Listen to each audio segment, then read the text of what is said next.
ఇక వెలుగు పేపర్ దగ్గరికి వస్తే రాష్ట్ర ఆవిర్భావ వేడుకలకు ఈసీ ఓకే, పొలిటికల్ స్పీచ్లు ఉండొద్దని కండిషన్, పరేడ్ గ్రౌండ్ లో ఏర్పాట్లపై సిఎస్ రివ్యూ, చీఫ్ గెస్ట్ గా హాజరు కానున్న సోనియా గాంధీ, ఆహ్వానించేందుకు ఢిల్లీ వెళ్లనున్న సీఎం రేవంత్.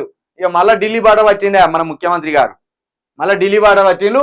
రాష్ట్ర ఆవిర్భావ వేడుకలకు ఎన్నికల కమిషన్ ఓకే చెప్పిందట, కాకపోతే పొలిటికల్ స్పీచ్లు ఉండొద్దని చెప్పిందట.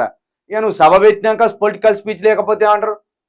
రేవంత్ రెడ్డి సభ పెడతాడు, సోనియా గాంధీ వస్తుంది, నేనే 1300 మంది చనిపోవడానికి కారణం, కాస్త ఆలస్యం చేసిందని తెలంగాణలో ఉన్న యువకులు కావచ్చు, అదేవిధంగా తెలంగాణ పోరాట వీరులు కావచ్చు మనస్తాపం చెంది ఆత్మహత్య చేసుకున్నారు నా వల్లనే అని చెప్పుకుంటావు. ఏంది వచ్చి ఏ ముద్దు చేసినావని అమ్మ ఇంకా వస్తాను రాష్ట్రానికి? 1300 మంది బలిదానాలు చేసుకునేదాకా ఎదురు చూస్తారు. 1300 మందిని చంపి మళ్ళీ ఇచ్చినామని చెప్తాను మీరు. ఇక దీంట్లో ఈ 1300 మందిలో చంపడానికి కారణమైన వాళ్ళలో ఈ రేవంత్ రెడ్డి కూడా ఉన్నాడు. ఆ రోజు ఈయన కూడా ఉద్యమంలో లేడు.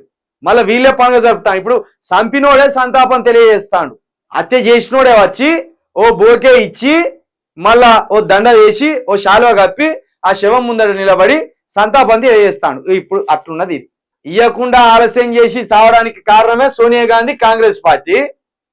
తెలంగాణ ఉద్యమంలో లేకుండా రైఫిల్ పట్టుకొని ఎవడు అడ్డమత్తాడో చంపుతామని తిరిగిందే రేవంత్ రెడ్డి.